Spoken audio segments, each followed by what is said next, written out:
In this video, we're going to take a look at why you aren't making progress. Everybody knows that action leads to progress.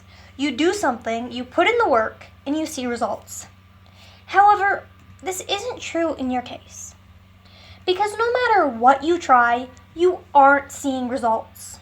You show up, you're consistent, you do what you're supposed to do, you've tried every single hack in all of the books, you make the phone calls, you nail your presentations, but despite all of this, you're still exactly where you started. This is your mountain, and your goal is to push this ball all the way to the top. Despite your best efforts and all of the time you invest in trying to push this ball to the top, it still hasn't budged. Despite all of your work, you have nothing to show for it. It's very, very discouraging. Everybody knows that motivation is important. That's why they wake up every morning and look for motivational quotes on Facebook. But what most people don't know is that progress is the ultimate motivator. Progress is what truly keeps you going. Let me explain. You do some work and you get results. You make progress. That progress activates the reward system in your brain. It makes you want to do more work so you can get more progress. However, if you're not seeing progress, then there's going to be nothing that fuels you to put in more work. The lack of progress isn't an obstacle. The lack of progress is a core issue that needs to be solved. It's time to level up. It's time to uncover the true reasons of your lack of progress so you can take the next step and create results that will push you into action. In your pursuit of progress, there are a few questions that you need to ask yourself. And the first question is, are you sure you haven't made any progress? Now, this might sound like a stupid question, but hear me out. Do you remember when you started working on your goal? Do you remember where you were when you started working on your goal? Let's say this is that point. This is where you were when you first started. So the next question is, are you still at that point? Now, unless you started yesterday, I'm going to guess that you're not still on that start line. Chances are you have made some progress. The core issue is that every time you move forward, the finish line moves too. Now, maybe this isn't true for you. Maybe the problem is, even though you've made progress, that progress isn't even mentionable. You've only moved a short distance from your starting point. So the true problem here isn't that you haven't made progress. The true problem here is you've made progress, but you aren't perceiving it as progress. And remember that perception is everything. So why is this? What makes it so that you can't see your own progress? Well, there are two reasons. The first reason is adaptation to progress. And the second reason is progress expectations. Let's go into a little bit more detail for these two reasons. The first is adaptation to your progress. What does this mean? Let's say you started working on your goal 3 months ago. And 1 month ago, you won this trophy. You were so happy about this trophy you just won. You showcased it on your desk, where everybody could see. But now, that trophy is old news. That trophy has been sitting on your desk collecting dust. Now, your focus is on the next trophy. And while it's terrific that you're out there seeking the next level, right now, you're sitting at your desk feeling frustrated that you're not there yet, that you haven't made any progress, even though you have a pile of dusty trophies sitting behind you. The problem isn't that you haven't made progress. The problem is progress is slow. You're happy about the progress you make and the achievements you make for a week. And after that, you're disappointed that you're not moving to the next trophy fast enough. The second reason people don't see their progress is because of their progress expectations. When you start a goal, you are really excited. You're determined, you're motivated, and you believe that if you take action every single day, 2 months from now, you're going to be a millionaire. 2 months from now, you're going to have lost 20 pounds. So while you expect your progress to skyrocket like this arrow on the screen right now, the real arrow looks like this. It's a much smaller arrow, but notice how it's still going up. A lot of people online advertise quick results. They make you believe that if you pay $150 in investments today, tomorrow, you're going to be the next Warren Buffett. But in reality, results take time. It could take you 3 months to reach your goal. It could take you 6 months. It could take you 1 year, 5 years, or 10 years, depending on what your goal is. Now, I don't mean to put you down and say, set more realistic goals. Your goals don't have to be realistic. They have to be realizable. And when you set your realizable goals, be sure to set a timeline with it so you know what to expect and when. So if we've got through the first question and it does not apply to you, you are sure that you have not made any progress. So the next question to ask is, do you track your progress? Do you track what you're doing and what results it's giving you? This is you. And your goal is to dig the deepest hole in the world. You plan on beating the Guinness World Record. You've been digging this hole for 5 months now. But look at that hole. It doesn't look very deep. So you dig and dig and dig, and still nothing has changed. Your hole still looks the exact same size. However, if you were to step back and look at the bigger picture, this is what you'd see. That looks a lot more like 5 months of digging. You were so immersed in the day-to-day activity of digging, you were so focused on what was right in front of you, that you didn't even notice how far you were from the surface. The same goes for when you visit your grandma. You visit your grandma and what does she tell you? She says, "Oh my gosh, you look so skinny. Did you lose weight?"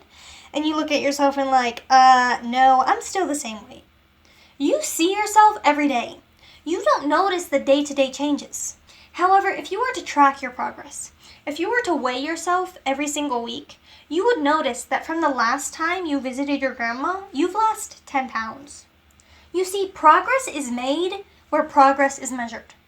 This is a really powerful quote. Progress is made where progress is measured.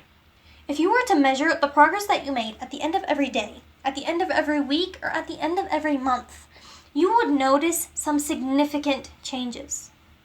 And measuring your progress has an additional benefit. Measuring your progress gives you insights for improvement. If you wrote in your journal as a part of a nightly routine what you did and what results you see, you would notice patterns.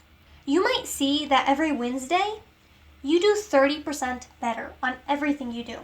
You might also notice that when you're stressed, your performance goes down by 10%. Something I really like about the Habit Tracker 2.0 is that you can see how well you did in a glance and use those insights to find patterns.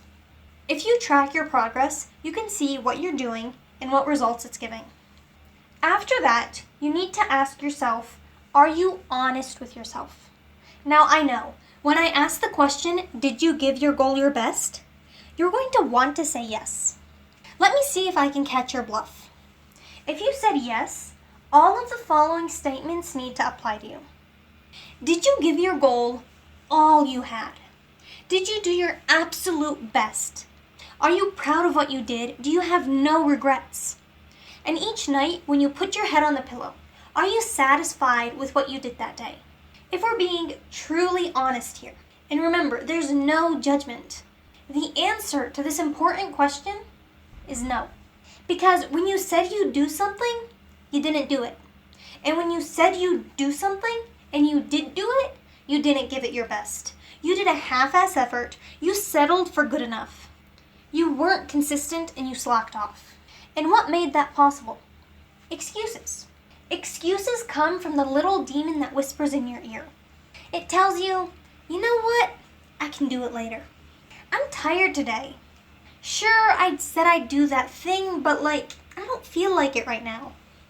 And like I said, a lot of people are going to have trouble admitting that they didn't do the best they could. It's hard to tell yourself, you know what? I could have, but I didn't. So what you need to be looking at is your actions. So when you said you'd work for 2 hours, fully knowing that you can work for 2 hours, did you? Or did you quit 30 minutes in? When you said you'd do something, did you do it to the best of your ability? Or did you settle for good enough? The real question you should be asking yourself is, what does your best look like? Everybody is different. Maybe your friend can work 5 hours on their side hustle every single day, but you have a job and kids, so you can only manage to spare 1 hour to work on your goal. If you spend that 1 hour working diligently on your goal, that might be the best that you can do. However, if you have 1 hour at the end of each day to work on your goal, and you spend half of it on social media for research, that's not your best. And don't trick yourself into believing it is. It's time to move on to question 4, and that is, does each moment count? Your goal may be to graduate with honors. Your goal may be to launch your own business. Your goal is symbolized by this rocket here that we want to launch. This rocket isn't moving. In 3 months from now, this rocket is still not going to be moving. Why? It's not because we're not working on it. We have a group of dedicated rocket scientists on the job 24/7. In fact, they just finished designing the engine for this rocket. However, I'm not looking at any of that. I'm looking at the rocket that hasn't moved in 6 months. I might just defund the whole project, aka quit. With all of my focus on the end goal, I'm not paying attention to any of the things that lead there. However, what if instead of looking only at the rocket, I celebrated when the team created the new engine, and I celebrated when the team designed the new exterior? Wouldn't it feel like I was making progress then? I don't know what your goal is. You may be trying to train a puppy or trying to launch a rocket. But the one thing I do know is that you need to celebrate the small wins. The small wins are what keep you going. You need a little bit of extra encouragement to feel like you've done something. Your end goal may be a year away, and if you don't celebrate the small wins along the way, your everyday hustle will seem meaningless. The final question to ask yourself when you're pursuing progress is, are you on the right path? Every successful person has gone through 3 stages.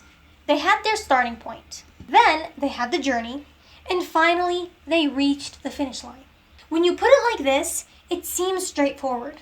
However, the journey is very complex. If we're honest, most of us have no idea what we're doing. We know where we want to go, we just don't know how to get there. None of us have achieved our goal before, so we are relying solely on the directions other people gave us. They said, go left, then go straight, then take a right, and you'll reach the finish line.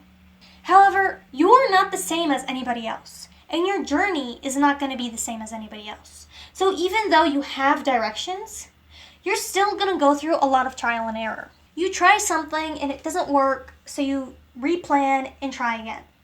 You make some progress towards your goal, you keep going, but then you find yourself at some earlier point. It's very confusing, and it takes time to actually find the correct way to reach your goal. Along your way, you might have took a wrong turn and not realized it, so you're not even headed towards your finish line anymore. Ask yourself, if you keep doing what you're doing now, will you reach your goal? A year ago, I was working on Shut Up and Achieve and posting my best content on my blog. However, after a while, I realized I wasn't getting the results I wanted. I was not getting enough traffic. So I asked myself, if I keep doing what I'm doing now, will I reach my goal? And the answer was no. So I stepped back and reevaluated my strategy. Then I made a new plan to reach as many people as possible. If the answer to this question is no, you need to head back to the drawing board. So we've looked at the main 5 questions you need to ask yourself if you're not making progress. Are you sure you haven't made progress? Do you track your progress? And are you honest with yourself? You also need to make sure that every moment counts and ensure that you haven't took a wrong turn along the way. If you enjoyed this video, be sure to hit that subscribe button. This video was presented to you by Layla from ShutUpAndAchieve.com, a website dedicated to your success. We have articles about achieving success, maximizing your time, and overcoming obstacles. We also have tools like the Habit Tracker 2.0, which helps you track your habits and visualize your success.